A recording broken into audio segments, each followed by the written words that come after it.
Hello friends, welcome back to my channel. কেমন আছো তোমরা? আশা করছি সবাই ভালো আছো। তো গাইস, অনেক দিন থেকে ব্লগ দেওয়া হচ্ছে না একটু প্রবলেমের জন্য।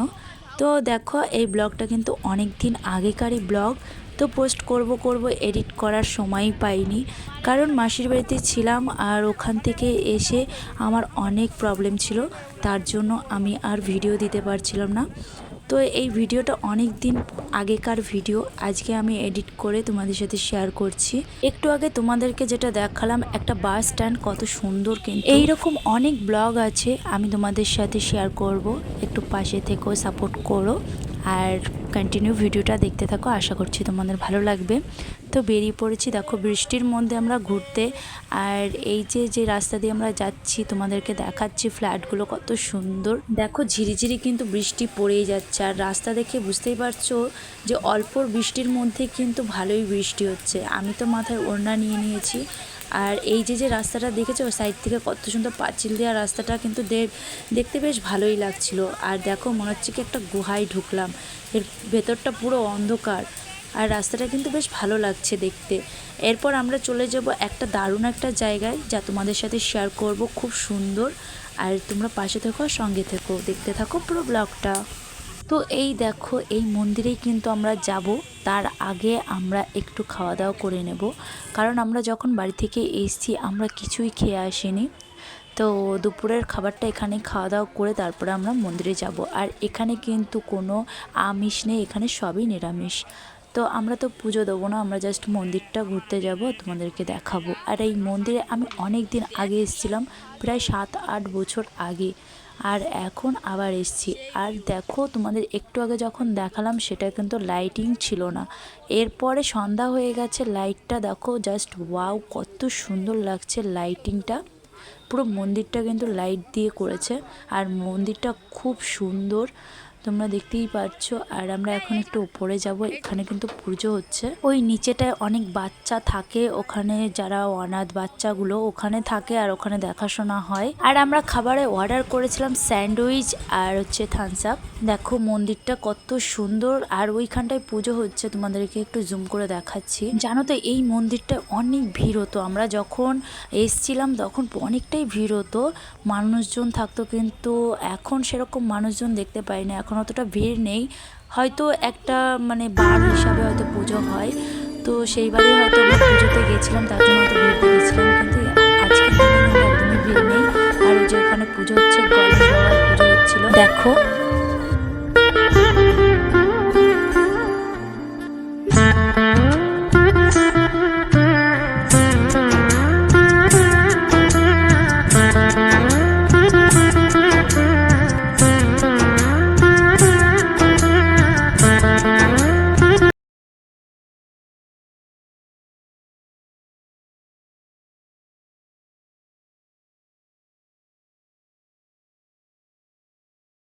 তো চলো, আমাদের গাড়ি এখন বেরোচ্ছে, আমরা এখন যাব।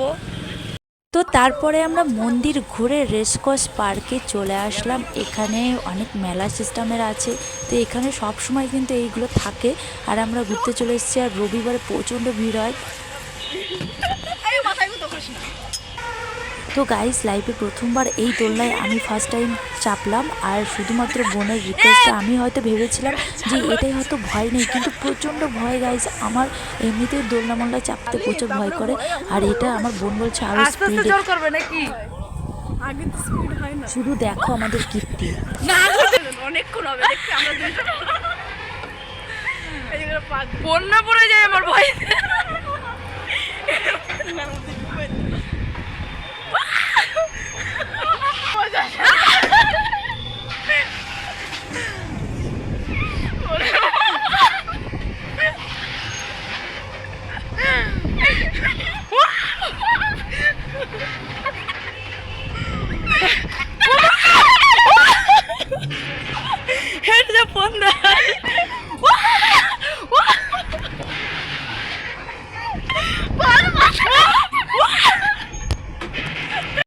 তো গাইজ, অবশেষে দোলনা থেকে নামতে পারলাম।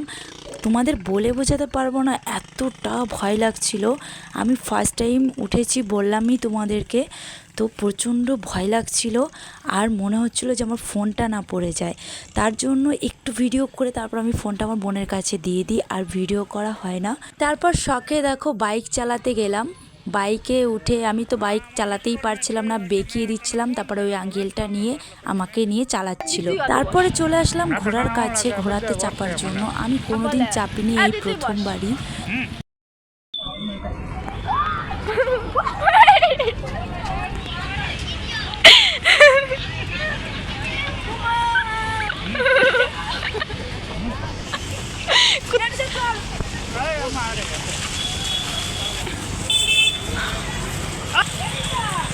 এবার করালো গাইস। इधर देखो ট্রিক্স হবে, কি সুন্দর লাগছে। बल्लू आता ना আমি ভীষণ ভয় পাচ্ছিলাম চাপতে, যদি পড়ে যাই। আর বেশি খারাপ লাগছিল ঘোড়াটাকে দেখে, শুধু মনে হচ্ছিল ওর খুব কষ্ট হচ্ছে, ওর কষ্ট হবে। তার জন্য যে ঘোড়াটার মালিক তাকে আমি জিজ্ঞাসা করছিলাম যে ঘোড়াটার খুব লাগছে, কষ্ট হচ্ছে। বলছি না না, ওদের কিছু হচ্ছে না। হচ্ছে আবার না, ওদের আবার কষ্ট নেই, ওদের খুবই কষ্ট, কিছু করার নেই। তারপর আমরা তিনজন মিলে কার চালাচ্ছিলাম। তারপর আমাদের ঘোরা কমপ্লিট। এরপর আমরা বাড়ির দিকে যেতে যেতে পিৎজা খেতে বসে পড়লাম, আর বসে বসে সিলেক্ট করছি কোন পিৎজাটার অর্ডার দেওয়া যায়। তো চলো, আমাদের ফাইনালি পিৎজা সিলেক্ট করা হয়ে গেছে। তো ওই আঙ্কেল এখন পিৎজার অর্ডার দিতে গেছে।